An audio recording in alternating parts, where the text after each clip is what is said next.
മൗനമായി പ്രാർത്ഥിക്കേണ്ട സമയമാണ്. ഏറ്റവും വലിയ ദൈവകൃപ ചിന്തന സമയമാണ്. അമ്മ പ്രത്യക്ഷപ്പെട്ട അനുഗ്രഹത്തിന് മണ്ണിൽ നിന്നെ നിർത്തിയത് ദൈവമാണെന്ന് നീ ഓർക്കണം. അങ്ങനെ ഓർത്തുകൊണ്ട് നീ പ്രാർത്ഥിക്കുക. പ്രാർത്ഥിക്കാൻ മനസ്സ് പറയണതൊക്കെ നീ പ്രാർത്ഥിക്കുക. ദിവ്യകുർബാനയിൽ അമ്മമാതാവിൻ്റെ മധ്യസ്ഥയിലാണ് നമ്മൾ ദിവ്യകുർബാന നടത്തുന്നത്, ആരാധന നടത്തുന്നത്. ജീവിതത്തിൽ ഒരു അത്ഭുതം കാണാതെ നടക്കാതെ ചിലപ്പോൾ നിൻ്റെ കാര്യത്തിൽ ഒരു തീരുമാനം ആകത്തില്ലെങ്കിൽ ദൈവം അത്ഭുതം തന്നെ നടത്തും.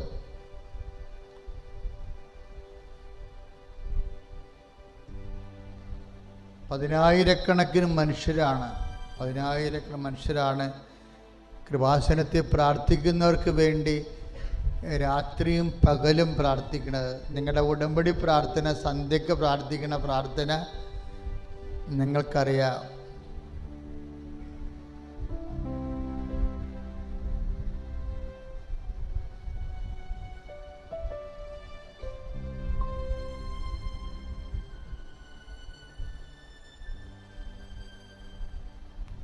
ഹൃദയം നുറുങ്ങി എരിഞ്ഞ് പ്രാർത്ഥിക്കും മക്കളെ.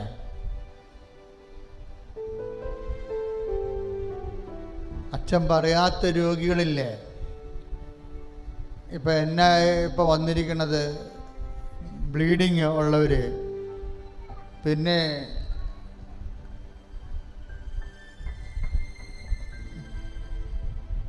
അറിയാതെ വയറ്റിൽ നിന്നൊക്കെ പോകുന്നവർ, മൂത്രം ട്രിപ്പായി പോകുന്നവർ, അവരെ കർത്താവ് ഇപ്പം സുഖപ്പെടുത്തിക്കൊണ്ടിരിക്കുക.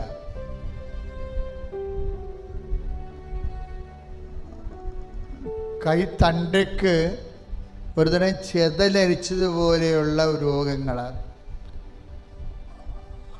പഴുപ്പുണ്ടോയെന്ന് ചോദിച്ചാൽ പഴുപ്പുണ്ട്. പഴുപ്പ് കാണാൻ പറ്റത്തുമില്ല, നെക്കിയാൽ കിട്ടത്തുമില്ല, പക്ഷെ പഴുത്തതുപോലെ ഇരിക്കും. ആ രോഗിയെയും കർത്താവ് ഇപ്പം സുഖപ്പെടുത്തിക്കൊണ്ടിരിക്കുന്നു.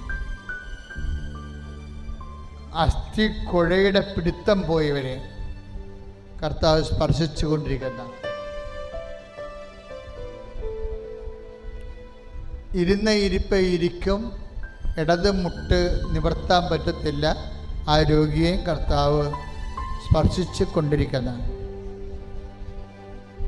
ആഭിചാര പ്രവർത്തനങ്ങൾക്കും പിശാചിൻ്റെ പ്രവർത്തനങ്ങൾക്കും പോയവരെ കർത്താവ് കാണിക്കുന്നുണ്ട്.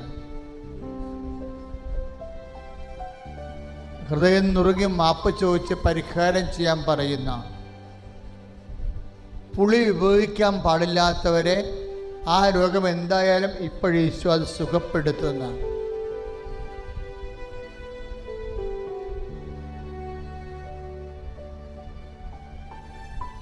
നെയ്യ് അവസാനം ഒഴിക്കുന്ന ഒരു ആയുർവേദ മരുന്ന് പ്രിപ്പയർ ചെയ്യുന്നുണ്ട്. ആയുർവേദമാണോ എന്താണെന്ന് അറിയത്തില്ല. അവസാനം ഒഴിക്കണത് നെയ്യാണ്. നെയ്യ് മീൻസ്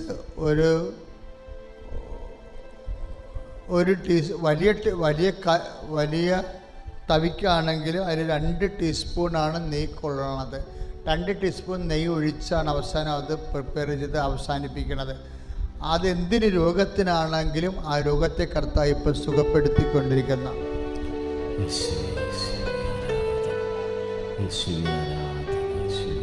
ഡിസംബറിൽ നടക്കേണ്ട കാര്യങ്ങളാണ്. അതിനിപ്പോൾ പ്രാർത്ഥിക്കാൻ പറയുകയാണ്. നിങ്ങൾ ഡിസംബറിൽ ഡേറ്റ് ഇട്ടിരിക്കുന്ന വിഷയങ്ങളിൽ മേൽ കർത്താവിൻ്റെ വലിയ കൃപ വരുന്നുണ്ട്. എന്നുവെച്ചാൽ മറ്റു ഡേറ്റുകളിൽ കൃപ ഇല്ലെന്നല്ല അർത്ഥം. എന്തോ സീരിയസ് ആയിട്ടുള്ള വിഷയമാണ്. അത് ഡിസംബറിലോട്ട് മാറ്റി വച്ചിരിക്കുകയാണ്. ഡിസംബറിലെങ്കിലും നടന്നാൽ മതിയായിരുന്നു എന്ന് പറയുന്ന കാര്യമാണ്.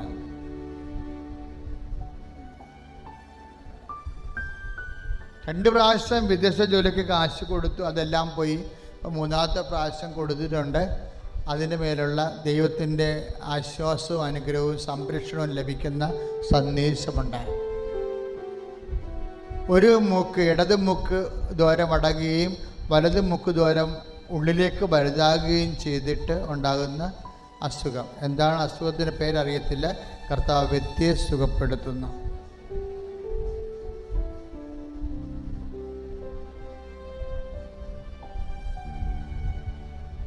ഏതെങ്കിലും ശരീരത്തിൻ്റെ അറ്റം മൂല ചുവന്നിങ്ങനെ വരും, പിന്നെ അത് പൊട്ടും, പിന്നെ അതിങ്ങനെ തുറന്ന ആ മുറിവങ്ങനെ ഇരിക്കും, അതിന് ഓറഞ്ച് നിറമായിരിക്കും. ആ രോഗത്തെ കർത്താവ് സുഖപ്പെടുത്തുന്നു.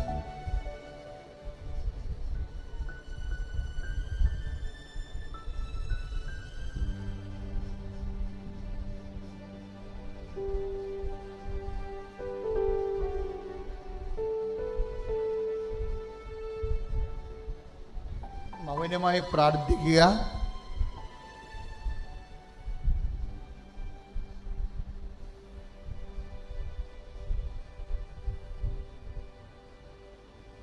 സാമ്പത്തിക ബാധ്യതകൾ, നടപടി നേരിടുന്ന കുടുംബങ്ങൾ,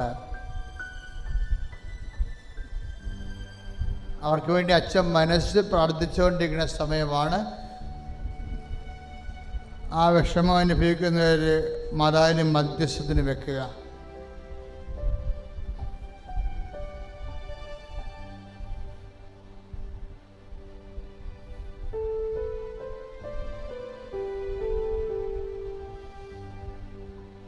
മുതുക ആരോ തൊലി പൊളിച്ചതുപോലെ എപ്പോഴും നീറ്റലും ഊത്തലുവാ. ആ വ്യക്തിയെ കർത്താവ് സുഖപ്പെടുത്തിക്കൊണ്ടിരിക്കുന്നു.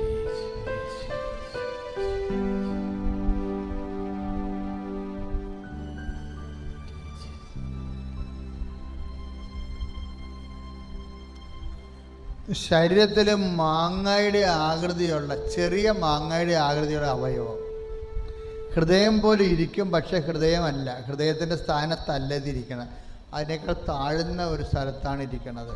ആ അവയവത്തെ കർത്താവ് സുഖപ്പെടുത്തിക്കൊണ്ടിരിക്കുന്നു.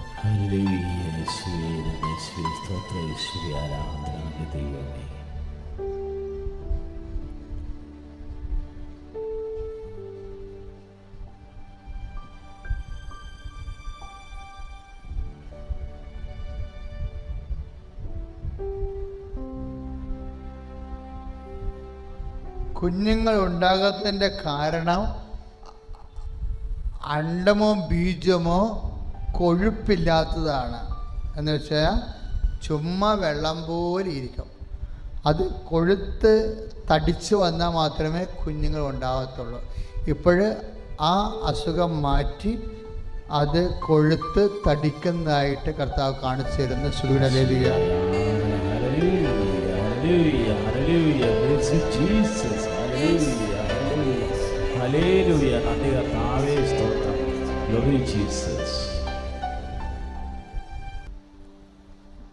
മത്സ്യത്തൊഴിലാളി സഹോദരങ്ങൾ നേർച്ച വസ്തുക്കൾ മേശപ്പുറത്തിരിക്കുന്നുണ്ട്.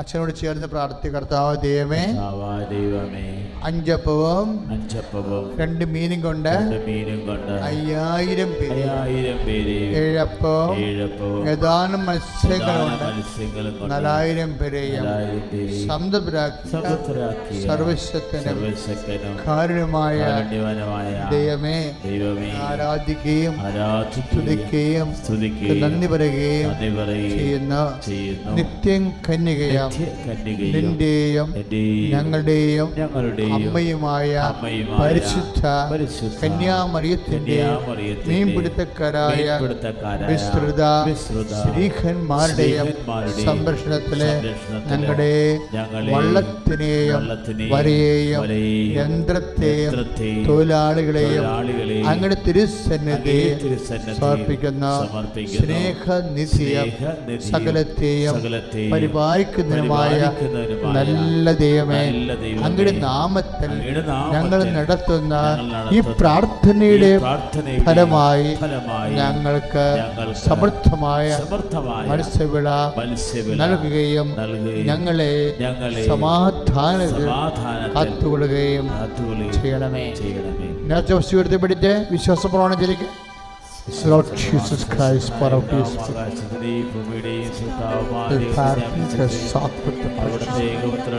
Lord Jesus Christ, for our peace, the fasting test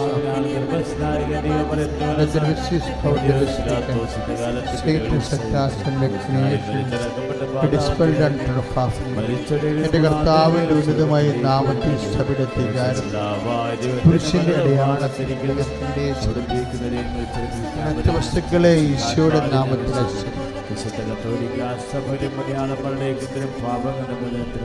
ശരീരത്തിൻ്റെ എളുപ്പമായ ജീവിതത്തിൽ ഞാൻ വിശ്വസിക്കുന്നതാണ്. കരങ്ങൾ ഉയർത്തിപ്പിടിക്കട്ടെ, നേർച്ച വസ്തുക്കൾ ഉയർത്തിപ്പിടിക്കട്ടെ. ഇതാ കർത്താവ് നിങ്ങളെ ആശീർവദിക്കാൻ പോവുകയാണ്. നിങ്ങളുടെ നിയോഗങ്ങളെല്ലാം ഓർക്കണം. ഉടമ്പടിയിൽ സമർപ്പിച്ച നിയോഗങ്ങൾ ഓർക്കണം. ഉടമ്പടി പുതുക്കിയപ്പോൾ സമർപ്പിച്ചുള്ള നിയോഗങ്ങൾ ഓർക്കണം. ഈ കൂട്ടായ്മയിലേക്ക് നിങ്ങൾ വന്നപ്പോൾ നിയോഗങ്ങൾ ഓർക്കണം. എല്ലാം കർത്താവിന് സമർപ്പിക്കാൻ, ഈ നേർച്ച വസ്തുക്കളെല്ലാം ദൈവത്തിന് സമർപ്പിക്കണം. പത്രത്തെയെല്ലാം കർത്താവിന് സമർപ്പിക്കണം. പ്രാർത്ഥനാപൂർവ്വം വേഗം നിർവഹിച്ച് പ്രാർത്ഥിക്കണം. മനമുയർത്തി സ്വരമുയർത്തി അതിശക്തമായി യേശുവേന്ന് വിളിക്കട്ടെ. വിളിച്ച പോലെ വിളിക്കട്ടെ.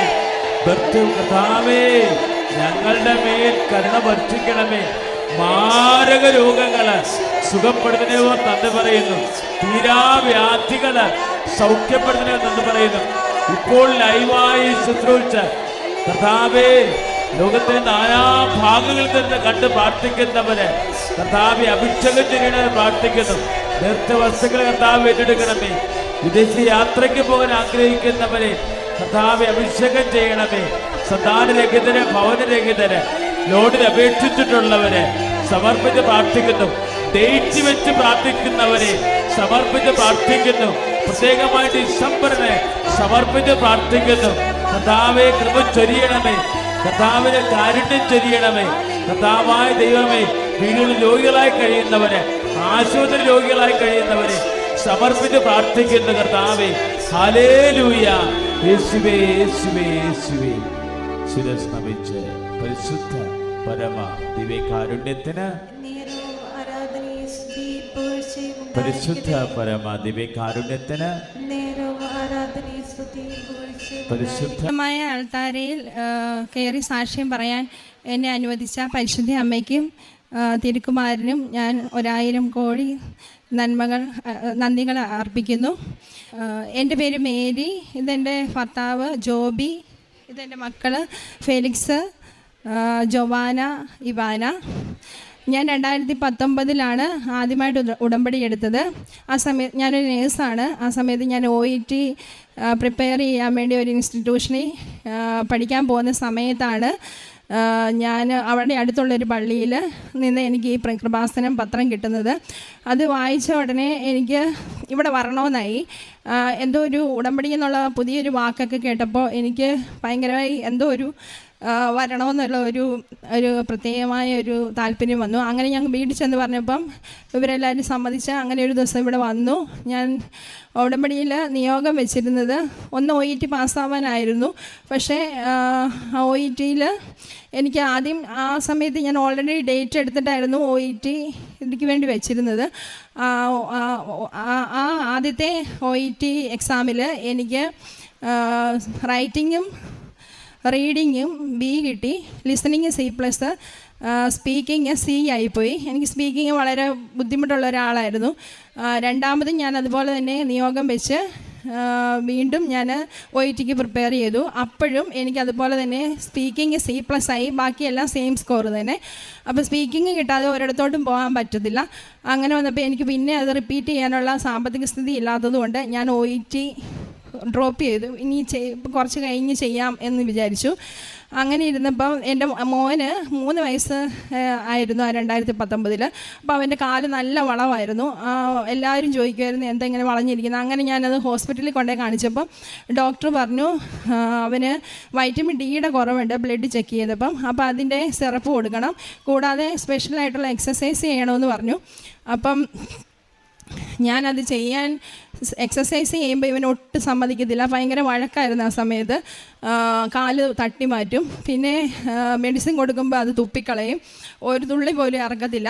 അങ്ങനെ വന്നപ്പോൾ ഞാൻ ഉടമ്പടിയിൽ അവൻ്റെ കാര്യം നിയോഗം വെച്ചിട്ടുണ്ടായിരുന്നു, കാലിൻ്റെ വളവ് മാറ്റാൻ.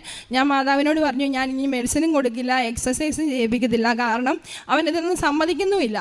അപ്പം മാതാവ് തന്നെ മാറ്റിത്തരണമെന്ന് പറഞ്ഞു. ഇപ്പം അവന് ഒരു കുഴപ്പമില്ല. അന്ന് ഡോക്ടർ പറഞ്ഞിരുന്നു ഇത് കൂടാൻ ചാൻസ് ഉണ്ട്, അങ്ങനെ കൂടിക്കഴിഞ്ഞാൽ സ്പെഷ്യൽ ഷൂ ഒക്കെ ഇടണം, പിന്നെ അവന് ഓടാനോ ചാടാനോ ഒന്നും പറ്റില്ല എന്ന് പറഞ്ഞു. ഇപ്പം അവന് എപ്പോഴും ഓട്ടവും ചാട്ടവും മാത്രമേ ഉള്ളൂ, ഒരു കുഴപ്പവും ഇല്ല.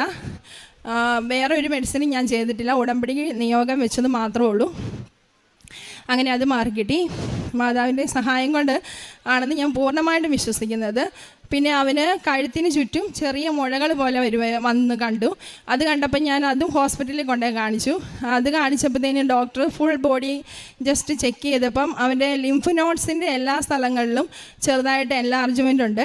അപ്പോൾ അങ്ങനെ വന്നപ്പം അത് എന്താണെന്ന് അറിയത്തില്ല. അതുകൊണ്ട് അവർ ബ്ലഡ് ചെക്ക് ചെയ്തപ്പോൾ HB കുറവാണെന്ന് പറഞ്ഞു.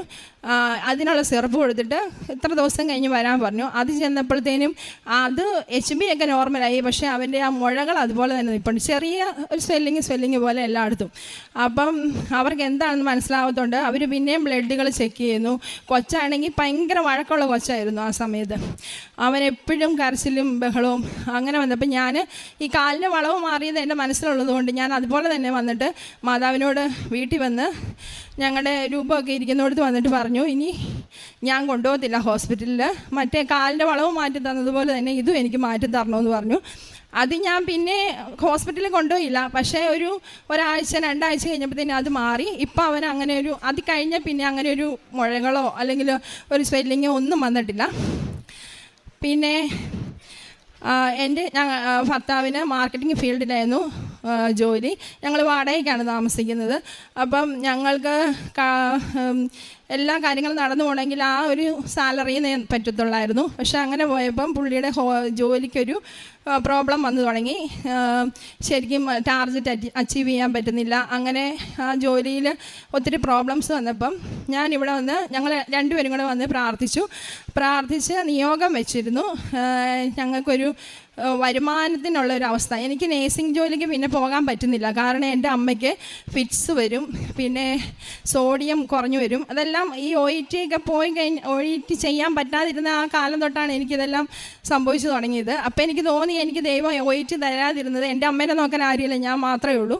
അപ്പം ജോസഫച്ചൻ അന്നൊക്കെ 2019 ധ്യാനത്തിൽ പറയാം, നിങ്ങൾക്കൊരു കാര്യം പ്രാർത്ഥിച്ചിട്ടും നിങ്ങൾ ഉടമ്പടി നിബന്ധനകൾ കറക്റ്റായിട്ട് പാലിച്ചിട്ടും കിട്ടിയില്ലെങ്കിൽ അത് നിങ്ങളുടെ വേറെന്തോ കാണാൻ വേണ്ടിയാണെന്ന് നിങ്ങൾ വിചാരിക്കണമെന്ന്. അപ്പം ഞാൻ അന്ന് അങ്ങനെ മനസ്സിനെ സമാധാനിപ്പിച്ചു, എനിക്ക് OET കിട്ടാത്തത്. കാരണം ചെറിയൊരു 0.5 സ്കോറിനാണ് പോയത്.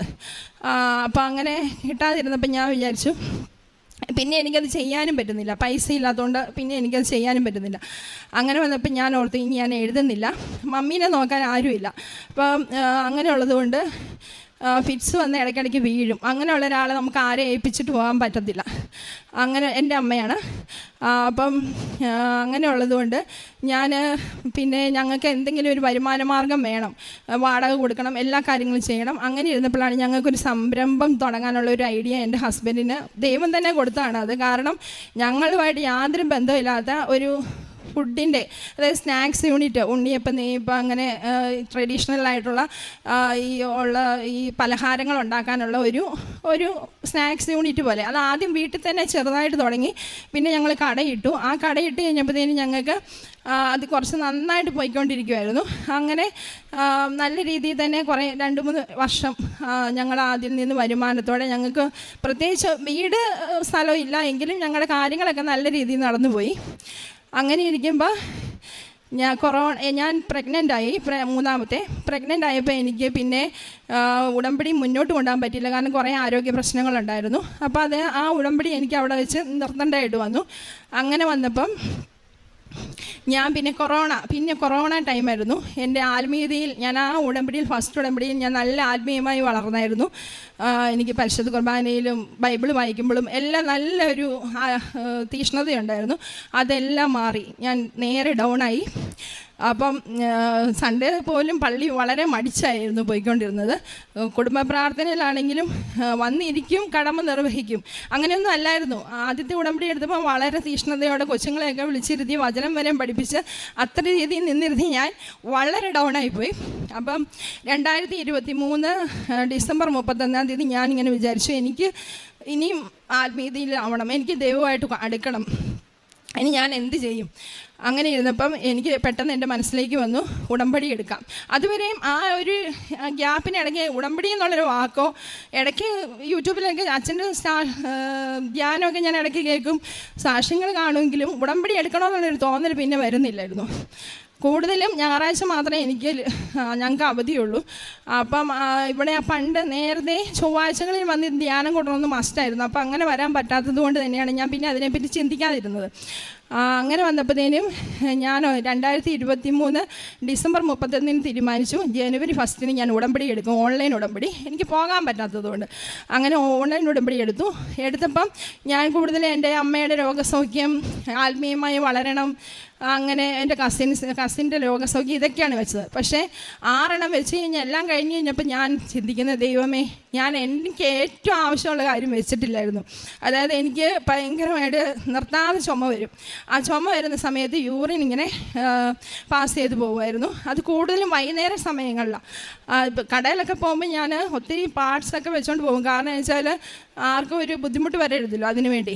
എങ്കിലും കൂടുതലും വൈകുന്നേരം ഒരു തണുപ്പ് വരുന്ന സമയമാകുമ്പോഴത്തേനും ഭയങ്കരമായിട്ട് നിർത്താതെ ചുമ വന്നിട്ട് ഇങ്ങനെ യൂറിൻ പോകുന്നൊരവസ്ഥയായിരുന്നു. അത് വേറെ ആരോടും ഞാൻ പറഞ്ഞിട്ടില്ല, എൻ്റെ ഹസ്ബൻഡിന് മാത്രമേ ആയിരുന്നുള്ളൂ. ഞാൻ 3-4 ഡ്രസ്സൊക്കെ മാറുമായിരുന്നില്ല രാത്രിയിൽ. ഭയങ്കര വിഷമിച്ചു. ഹോസ്പിറ്റലിൽ പോകാൻ ഭയങ്കര മടി. അങ്ങനെ വന്നപ്പോഴത്തേനും അതെങ്ങനെ ചെന്ന് പറയും എന്നുള്ളൊരു അങ്ങനെ ഒരു ചിന്തയൊക്കെ മനസ്സിൽ. അങ്ങനെ വന്നപ്പോൾ ഓൺലൈൻ ഉടമ്പടി ഞാൻ വെച്ചില്ല. ആദ്യം ഞാൻ ഓർത്ത് ഇത്രയും വലിയൊരു കാര്യം എനിക്ക് ഉണ്ടായിട്ട് ഞാൻ അത് മാത്രം വെച്ചില്ലല്ലോ എന്ന്. പക്ഷേ എൻ്റെ അമ്മയ്ക്കറിയായിരുന്നു എനിക്ക് ഏറ്റവും ആവശ്യമുള്ള കാര്യം എന്താണെന്ന്. ഞാൻ ഒരു മെഡിസിനും ചെയ്തില്ല. ആ ഓൺലൈൻ ഉടമ്പടി എടുത്ത് ഒരു 1-2 ആഴ്ചയ്ക്കകം തന്നെ എൻ്റെ അത് പൂർണ്ണമായിട്ട് നിന്നുപോയി. ആ നിർത്താതെയുള്ള ചുമയും നിന്നു, ആ യൂറിൻ പാസ് ചെയ്യുന്ന അവസ്ഥയും എനിക്ക് പിന്നെ ഇതുവരെ വന്നിട്ടില്ല. പിന്നെ അതായിരുന്നു എനിക്ക് ആ ഓൺലൈൻ ഉടമ്പടി കിട്ടിയ ഒരു വലിയൊരു അനുഗ്രഹം. പിന്നെ അതുകൂടാതെ ഞാൻ പിന്നെ 2024 മാർച്ച് 17 ഇവിടെ വന്നിട്ട് തീർത്ഥാടക ഉടമ്പടി എടുത്തു. ആ ഉടമ്പടി എടുക്കാൻ വരുന്നതിന് മുമ്പ് എനിക്കൊരു ചിന്ത വന്നു. ഞാൻ നേഴ്സിംഗ് ഒക്കെ പഠിച്ചു 11 വർഷത്തോളം വർക്ക് ചെയ്ത ആളാണ്. ഇന്ന് ഞാനിപ്പോൾ ഒരു സ്നാക്സൊക്കെ ഉണ്ടാക്കി അങ്ങനെ ജീവിക്കുവാണ്. സത്യത്തിൽ ഞങ്ങൾക്ക് സാമ്പത്തിക പ്രശ്നങ്ങൾ വലുതായിട്ടില്ലെങ്കിലും ഞങ്ങൾക്ക് വീട് വേണം, അങ്ങനെ കുറേ കാര്യങ്ങളുണ്ട്. അപ്പം തന്നെ ബന്ധുക്കളൊക്കെ കുറ്റപ്പെടുത്തുന്നുണ്ട് ഇടയ്ക്കിടയ്ക്ക്, നീ എന്നെ പഠിക്കാത്തതെന്ന് ചോദിച്ചിട്ട് എല്ലാവരും ചോദിക്കും. നേഴ്സാന്ന് പറയുമ്പോൾ എല്ലാവരും ചോദിക്കും, ഇപ്പം വിദേശത്ത് പോകാമല്ലോ, പിന്നെ എന്താ ട്രൈ ചെയ്യാത്തതെന്ന് ചോദിക്കും. പക്ഷെ ഞാൻ എപ്പോഴും എൻ്റെ അമ്മയുടെ കാര്യം ഓർത്തിട്ടാണ് പോകാൻ മടിച്ചു നിന്നത്. കുട്ടികളെ ആണെങ്കിലും ഹസ്ബൻഡിനെ ഏൽപ്പിക്കാം, പക്ഷെ അമ്മേനെ എനിക്ക് ആരെ ഏൽപ്പിക്കാൻ പറ്റത്തില്ല. പെട്ടെന്നാണ് ചിലപ്പം ഫിറ്റ്സ് വന്ന് വീഴുന്നത്, ഓർമ്മയില്ലാതെ വീഴും. അതുകൊണ്ട് ഞാൻ വന്ന വഴിക്ക് മുഴുവൻ പ്രാർത്ഥിച്ചുകൊണ്ട് വന്നു, അമ്മേ മാതാവേ, ഞാൻ ഈ നേഴ്സിംഗ് ചെയ്യണമെന്നാണ് നീ ആഗ്രഹിക്കുന്നതെങ്കിൽ നീ അതിനെനിക്കൊരു ഉത്തരം തരണം. അതല്ല ഇതാണെങ്കിൽ അങ്ങനെ വന്ന് ഞാനിവിടെ വന്ന് ഓൺലൈൻ ഫസ്റ്റ് ഉടമ്പടി ക്ലാസ് കേട്ടപ്പം അച്ഛൻ പറയുകയാണ്, ഓരോ മാതാപിതാക്കളെയും നോക്കാൻ മടിയായിട്ട്, പ്രായമായവരും നോക്കാൻ മടിയായിട്ട് ഓരോരുത്തർ നമ്മൾ ഉടമ്പടി എടുക്കുന്നു പുറത്തേക്ക് പോകാൻ വേണ്ടി, അതൊന്നും ദൈവം അംഗീകരിക്കുന്നില്ല എന്ന് പറഞ്ഞു. അത് കേട്ടപ്പോഴത്തേനും എനിക്കുള്ളൊരു ഉത്തരമായിട്ടാണ് എനിക്ക് ഫീൽ ചെയ്തത്. കാരണം ഞാൻ പിന്നെ നേഴ്സിംഗ് എന്നുള്ള ഇത് തന്നെ ഞാൻ മറന്നു, കാരണം അതെനിക്ക് ചെയ്യാൻ പിന്നെ തോന്നുന്നില്ലായിരുന്നു. പിന്നെ ഞങ്ങൾ മുന്നോട്ട് പോയി. അങ്ങനെ പോയപ്പോൾ ആ ഉടമ്പടി ഞങ്ങൾ ചെയ്തുകൊണ്ടിരുന്ന കട നല്ല രീതിയിൽ പോയിക്കൊണ്ടിരുന്നപ്പം അവരവിടുന്ന് മാറാൻ പറഞ്ഞു. അത് വാടകയ്ക്കെടുത്ത കടയായിരുന്നു. അത് വേറെ സ്ഥലത്തേക്ക് മാറിയപ്പോഴത്തേനും വളരെ പകുതിയോളം ഞങ്ങളുടെ കച്ചവടം കുറഞ്ഞു പോയി. പിന്നെ ഞാൻ തീർത്ഥാടക ഉടമ്പടി വന്ന് എടുത്തപ്പം വെച്ചായിരുന്നു ഞങ്ങളുടെ ഇത് വരുമാനമാർഗ്ഗം ഇതേ ഉള്ളൂ, മാതാവേ നീ തന്നെ ഞങ്ങളെ കൊണ്ട് ചെയ്യിപ്പിച്ചതാണ്. പക്ഷേ ഇന്ന് വരെ ഞങ്ങൾക്ക് ഞങ്ങളുടെ കാര്യങ്ങളൊക്കെ കറക്റ്റായിട്ട് നടന്നു പോകുന്നുണ്ട്. പിന്നെ വേറെയുള്ളത് ഓൺലൈൻ ലൈറ്റ് ക്യാൻഡിൽ പ്രെയർ എനിക്ക് എന്തോ ഒരു വിശ്വാസക്കുറവായിരുന്നു. കാരണം ലൈറ്റ് ക്യാൻഡിൽ പ്രെയർ ഇട്ടാൽ എങ്ങനെ മാതാവ് കാണും, അങ്ങനത്തെ ഒരു ചിന്തയൊക്കെ എൻ്റെ മനസ്സിലുണ്ടായിരുന്നു. ഞാൻ ആരോടും പറഞ്ഞിട്ടൊന്നുമില്ല, പക്ഷെ മനസ്സിൽ എപ്പോഴും ഒരു ചിന്തയായിരുന്നു. അങ്ങനെ വന്നപ്പോഴത്തേനും എനിക്കാണെങ്കിൽ 40 വയസ്സ് കഴിഞ്ഞപ്പോൾ തൊട്ട്, എനിക്കിപ്പോൾ 42 വയസ്സാകുന്നു, 40 വയസ്സ് കഴിഞ്ഞപ്പം തൊട്ട് എനിക്ക് ഹെവി ബ്ലീഡിങ് പീരീഡ്സ് നിന്നു. അപ്പം ഞാൻ ഓർത്തു അത് പീരീഡ്സ് നിൽക്കുന്നതിൻ്റെ ഭാഗമായിട്ടുള്ളതാണെന്ന് വിചാരിച്ചു. പക്ഷേ ഒരു 3-4 മാസം കഴിഞ്ഞപ്പം പീരീഡ്സ് വന്നു. അങ്ങനെ വന്നു കഴിഞ്ഞപ്പോൾ തൊട്ട് 3, 4, 5 ദിവസം വന്നുകൊണ്ടിരുന്ന പീരീഡ്സ് അത് നോർമലായിട്ട്, എനിക്കൊരു പ്രശ്നങ്ങളും പീരീഡ്സിൽ ഇല്ലാത്ത ഒരാളായിരുന്നു. അത് 10-15 ദിവസം ഭയങ്കര ഹെവി ബ്ലീഡിങ് ആയിരുന്നു എനിക്ക് വന്നുകൊണ്ടിരുന്നത്. അപ്പം എനിക്കത് എന്താ ചെയ്യേണ്ടതെന്ന് പോലും അറിയത്തില്ലാത്ത അവസ്ഥയായി. അതും ഭയങ്കരമായിട്ട് ഞാൻ ബുദ്ധിമുട്ടി. പക്ഷേ എങ്കിലും ഞാൻ വിശുദ്ധ കുർബാനയിലും എല്ലാത്തിലും ഞാൻ പോകാതെ ഇരുന്നിട്ടില്ല, ഞാൻ എല്ലാത്തിലും പോകും. പക്ഷേ എങ്കിലും ഭയങ്കര അസ്വസ്ഥതയായിരുന്നു. അങ്ങനെ ഞാൻ എന്താ ചെയ്യേണ്ടതെന്ന് വിചാരിച്ചു. അപ്പോൾ എൻ്റെ ഉടമ്പടി പുതുക്കുന്ന സമയമായിട്ടില്ല. ഒരു ദിവസം ഞാൻ വിചാരിച്ചു ലൈറ്റ് ക്യാൻഡിൽ പ്രെയർ ഇടാം. അങ്ങനെ ഞാൻ ലൈറ്റ് ക്യാൻഡിൽ പ്രെയർ ഒരു ഉച്ച സമയത്താണ് ഇട്ടത്. ആ ഉച്ച സമയത്ത്, അതായത് ഇപ്പോൾ ഒരു 5-6 മാസമായിട്ടുണ്ട്. ആ ഒരു ഉച്ച സമയത്ത് ഇട്ടത് തൊട്ട് ഇന്ന് വരെ എനിക്ക് ഹെവി ബ്ലീഡിംഗ് എന്ന് പറഞ്ഞൊരു സംഭവം ഉണ്ടായിട്ടില്ല. നോർമലായിട്ട് തന്നെയാണ് എൻ്റെ പീരീഡ്സ് വരുന്നത്. അതെനിക്ക് ഏറ്റവും വലിയൊരു അനുഗ്രഹമാണ് മാതാവ് തന്നത്. പിന്നെ എനിക്ക് ഞാൻ മാതാവിൻ്റെ അടയാളങ്ങൾ എനിക്ക് പല രീതിയിൽ കിട്ടിയിട്ടുണ്ട്. അത് ഞാനൊരു ദിവസം സാക്ഷ്യങ്ങളൊക്കെ ഞാൻ കൃത്യമായി കേൾക്കും. ഞങ്ങൾ കടയിൽ ജോലി ചെയ്യുമ്പം സാക്ഷ്യങ്ങളൊക്കെ വെച്ചിട്ടാണ് ചെയ്യുന്നത്. ആ സമയത്ത് ഒരു കൊച്ച് ഇങ്ങനെ സാക്ഷ്യം പറയുവാണ്, അതിന് വിദേശത്ത് പോകാനുള്ള ഒരു പേപ്പർ ശരിയാവാഞ്ഞിട്ട് അത് വിഷമിച്ച് പോയപ്പം ആ കൊച്ച് മഴവില്ല് കണ്ടു. അപ്പം അതിന് സന്തോഷമായി. അപ്പം അച്ഛനിവിടെ അത് വിശദീകരിച്ച് പറയുമായിരുന്നു. അപ്പോൾ പറഞ്ഞപ്പോൾ അച്ഛൻ പറഞ്ഞു, മഴവില്ലെന്ന് പറയുന്നത് ഉടമ്പടിയുടെ സ്ഥിരീകരണമാണ്.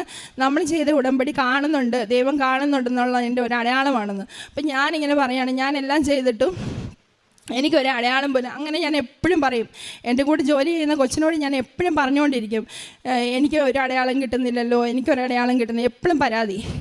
അപ്പം അങ്ങനെ പറഞ്ഞു. അപ്പോൾ ആ കൊച്ചു പറഞ്ഞു, സാരില്ല ചേച്ചി എല്ലാം ചെയ്യുന്നുണ്ടല്ലോ, അപ്പം അത് കിട്ടും എന്ന് പറഞ്ഞാൽ അതെന്നെ ആശ്വസിപ്പിച്ചു. പക്ഷേ ഞാൻ എപ്പോഴും ഇത് തന്നെ പറഞ്ഞുകൊണ്ടിരിക്കും, എനിക്കൊരടയാളം തരുന്നില്ല. എനിക്ക് ഓരോ സാക്ഷ്യം കേൾക്കുമ്പോൾ ഇത് തന്നെ പറയും.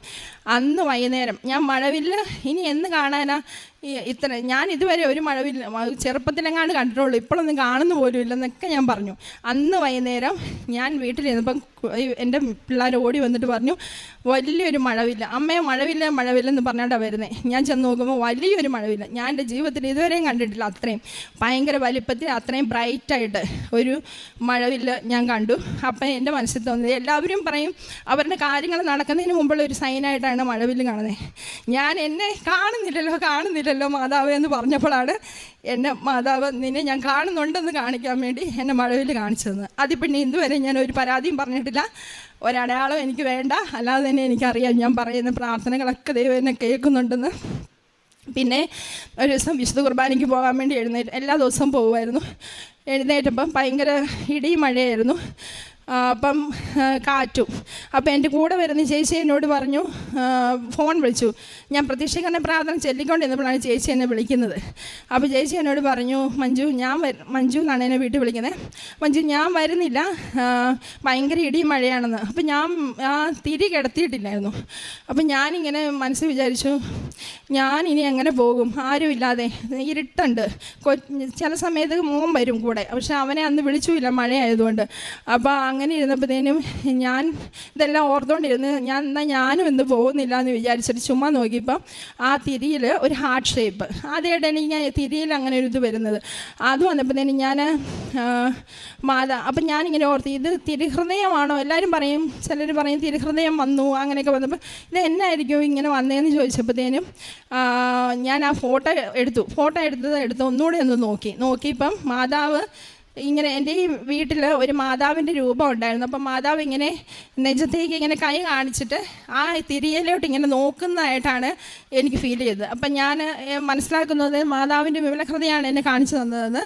പിന്നെ ഞാൻ ആദ്യമായി കാരുണ്യപ്രവൃത്തി ചെയ്യാൻ പോയ സമയത്ത് ഞാൻ കാരുണ്യപ്രവൃത്തി പോയി ചെയ്യുന്നില്ലായിരുന്നു, ആരും കൂടെ ഇല്ലാത്തതുകൊണ്ട്. എങ്ങനെ വരുന്നവർക്ക് ചെയ്യും, അങ്ങനെയായിരുന്നു. ഒരു സാധ്യമായിട്ട് ഞാൻ ചെയ്യാൻ പോയ സമയത്ത് ഓട്ടോയിൽ ഒരു ചേച്ചിയുടെ കൂടെയാണ് പോയത്. ഓട്ടോയിൽ കയറിയപ്പം തൊട്ട് എനിക്ക് ഭയങ്കര സുഗന്ധം വരുന്നു.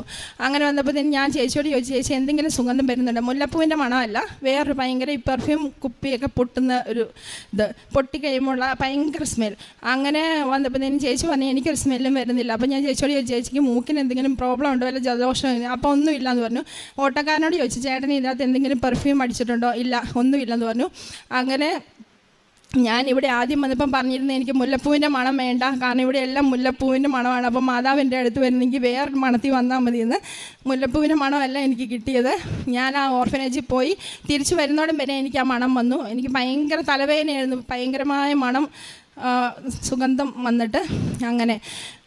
അങ്ങനെ 3 അടയാളങ്ങൾ എനിക്ക് കിട്ടിയിട്ടുണ്ട്. പിന്നെ പ്രേക്ഷിത പ്രവർത്തനം ഞാനിവിടുന്ന് പത്രം വാങ്ങിച്ചുകൊണ്ട് പോയി ബസ് സ്റ്റാൻഡ്, ബസ് സ്റ്റോപ്പ്, ഹോസ്പിറ്റലുകൾ അങ്ങനെ എല്ലായിടത്തും കൊടുക്കും. പ്രാർത്ഥിച്ച് വിശ്വാസ പ്രമാണം ചൊല്ലി പ്രാർത്ഥിച്ചിട്ടാണ് കൊടുക്കുന്നത്. പിന്നെ എല്ലാ ദിവസവും വിശുദ്ധ കുർബാനയിൽ പോകും. കാരുണ്യ പ്രവർത്തികൾ എല്ലാ ഹോസ്പിറ്റലുകൾ, ഗവൺമെൻറ് ഹോസ്പിറ്റലിൽ പോയി രോഗികളെ കാണും. അവർക്ക് പറ്റുന്ന പോലെ, എന്നെക്കൊണ്ട് പറ്റുന്ന പോലെ ചെയ്യും. പിന്നെ മരുന്ന് വാങ്ങിക്കാൻ കാശില്ലാത്തവർക്ക്, ഡ്രസ്സ് ഇല്ലാത്തവർക്ക്, അങ്ങനെ എന്നെക്കൊണ്ട് പറ്റുന്നത് പോലെയുള്ള എല്ലാം ഞാൻ ചെയ്യുന്നുണ്ട്. പിന്നെ 2 ആഴ്ചയിലൊരിക്കൽ കുമ്പസാരിക്കും. ഓൺലൈൻ ഉടമ്പടി ലൈവായിട്ട് തന്നെ ഞാൻ കടയിൽ വെച്ച് തന്നെ കാണും. പിന്നെ സാക്ഷ്യങ്ങൾ കാണും, ഷെയർ ചെയ്യും. പിന്നെ ഉള്ളത് ഡെയിലി ബ്രെഡ്. പിന്നെ എൻ്റെ ഭർത്താവിന് കൈയുടെ റിസ്റ്റിന് ഭയങ്കരമായിട്ട് അതികഠിനമായ വേദന ഉണ്ടായിരുന്നു. അത് 6 മാസത്തോളം ആയിട്ടായിരുന്നു പറഞ്ഞിരുന്നത്. അപ്പം ഞാൻ ഉടമ്പടി തൈലൊക്കെ തേക്കുന്നുണ്ടായിരുന്നു, പക്ഷേ അത് ഇടയ്ക്ക് കുറയും പിന്നെയും വരുമെന്ന് പറഞ്ഞു. അങ്ങനെ ഞാൻ നിയോഗം വെച്ച് പ്രാർത്ഥിച്ചു. അത് കഴിഞ്ഞപ്പം തൊട്ട് ഇപ്പം ആ വേദന തീരെയില്ല, നന്നായിട്ട് മാറിയിട്ടുണ്ട്. ഒരു സാധനം വെയിറ്റൊന്നും എടുക്കാൻ പറ്റുന്നില്ലായിരുന്നു. പിന്നെ ഞങ്ങളുടെ വീട്ടിൽ കിണറ്റിൽ ഈ വേനൽക്കാലത്ത് വെള്ളമില്ല. അപ്പോൾ പൈപ്പ് വെള്ളം, കുടിവെള്ളമാണ് വരുന്നത്. ഞങ്ങളുടെ അങ്ങോട്ട് വരുന്ന വെള്ളത്തിന് മാത്രം എപ്പോഴും ഒരു ബ്ലോക്കാണ്. ഞങ്ങൾ 2 വീട്ടുകാർക്ക് വെള്ളം കിട്ടത്തില്ല, ബാക്കി എല്ലാവർക്കും നല്ലതായിട്ട് വെള്ളം കിട്ടും. അപ്പോൾ എന്താണ് ബ്ലോക്ക് എന്നുള്ളത് ഓപ്പറേറ്റർക്ക് കണ്ടുപിടിക്കാൻ പറ്റുന്നില്ലായിരുന്നു. ആ ചേട്ടൻ ഒത്തിരി വന്ന് നോക്കുമ്പോഴൊന്നും ആ വെള്ളം എവിടെയാണ് ബ്ലോക്കെന്ന് കണ്ടുപിടിക്കാൻ പറ്റുന്നില്ലെന്ന് പിന്നെ പുള്ളിക്കാരൻ പോവും. അങ്ങനെ ഞാൻ ഉടമ്പടി ഉപ്പ് ഇട്ട് പ്രാർത്ഥിച്ച് വിശ്വാസമാണ് ചൊല്ലി പ്രാർത്ഥിച്ചു. അങ്ങനെ ഇപ്പം ഞങ്ങൾക്ക് വെള്ളം വരാൻ തുടങ്ങി. ആ ചേട്ടനോട് ചോദിച്ചപ്പം ബ്ലോക്ക് എവിടെയാണെന്ന് കണ്ടുപിടിക്കാൻ ചേട്ടന് പറ്റിയിട്ടില്ല, പക്ഷേ ഞങ്ങൾക്കിപ്പോൾ ആ ബ്ലോക്ക് മാറി വെള്ളം വരാൻ തുടങ്ങി. ഇത്രയും അനുഗ്രഹങ്ങൾ തന്ന അമ്മ മാതാവിനും തിരുക്കുമാരനും ഞാൻ 1000 നന്ദി അറിയിക്കുന്നു.